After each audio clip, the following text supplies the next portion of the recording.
Mark Rogers TV continuing to wrap up National Signing Day. We go to the Big 12 in Oklahoma State. We bring in Cory Treece. Cowboys ride for free on the SB Nation platform. Cory, we always appreciate the time. Let's talk about the late push that Oklahoma State made. Somewhere in that close to 50 range with a couple days to National Signing Day, but they got in some late signees that got them in the 35 to 40 range nationally. Yeah, thanks for having me again. Yeah, really, it all kind of started the Friday leading up to signing day, and Darrien Daniels, who was one of the top defensive tackles left on the board, kind of chose OSU over three other schools that really, all three of them were kind of considered the favorites over OSU, and it was a big four-star pickup that really, honestly, on that side of the ball, we don't get very many of those guys, so it was a really big win for OSU, and that momentum kind of carried us into the weekend. Ultimately, we were looking for at least one or two running backs, and we got one from Temple, Texas, Jeff Carr. He's kind of a lesser-known guy. Wasn't really high on the rankings, but Gundy seemed to be really excited about him in his press conference. He's kind of reminds me a lot of Kendall Hunter, this size-wise, whenever he came in. Being kind of a smaller back, shifty, kind of quick guy, but not necessarily a bigger frame guy. And then later on in the weekend, we got a commitment from Chris Carson, who was a guy that we were really pushing to get, junior college guy, and he had been committed to Georgia for a really long time, and OSU made a huge push to try to get him to flip, and ultimately he decided OSU would be a better place for him to try to get playing time right away and possibly get into the NFL. So really, those three kind of carried us right into signing day, and then on signing day we got Antoine Hadley, who is a cornerback out of Butler County Community College. Really, that was kind of a surprise. He was a three-star guy, but another guy that should help our defense. Yeah, the defense was down last year after a number of veteran all Big 12 performers passed on and moved on, should say, from 2013.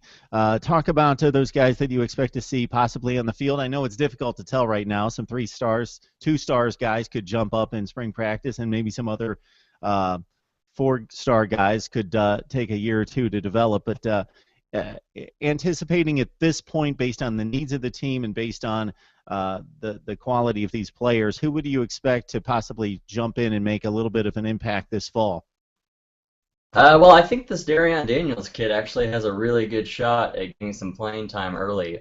We lost James Castleman and Ofa Hautau to graduation, and those two guys were like kind of our anchor on the line. So we're kind of in a little bit of a rebuilding process with those guys in the interior. So there's going to be plenty of opportunity for guys like that to come in and possibly win a job.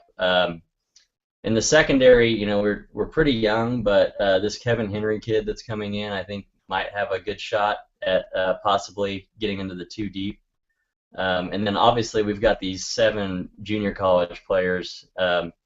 All of them really have a shot. I know that most of them are on the offensive side of the ball, but getting this Marcus Hayes kid really.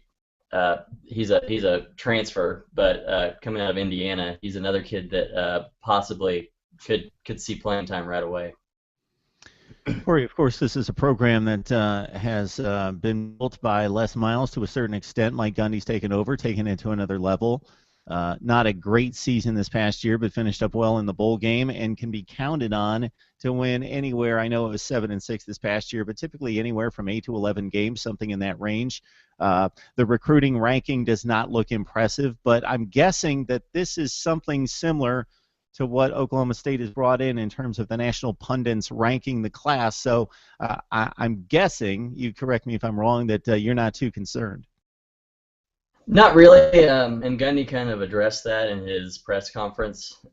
It's more of this year was more of a filling the needs for next season. For the most part, the team the core of the team is going to be the same this year. Having an established quarterback coming in is going to be huge.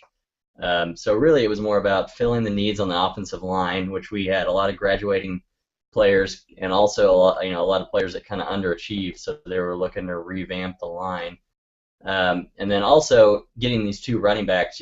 They didn't really bolster our rankings nationally, but they're going to be two guys that could ultimately, really help the running back depth. And I think Chris Carson could end up being one of the best running backs we've had in a while if he can stay healthy. He's kind of a bigger guy, and I really think that ultimately he's going to have the biggest impact on the class for immediately next year. Gundy did say, this was not a typical recruiting class for him. He doesn't like to sign this many junior college guys, but it was obvious that there were several specific needs that we needed to fill for next season. Good stuff, Cory. Always appreciate the rundown on Oklahoma State. Hopefully we can catch up with you sometime in the next few weeks to a month. I'm sure spring practice gets going sometime in late March or April, and we can catch up with you or Robert as we get closer to spring camp. Yeah, I appreciate you having me. Thank you.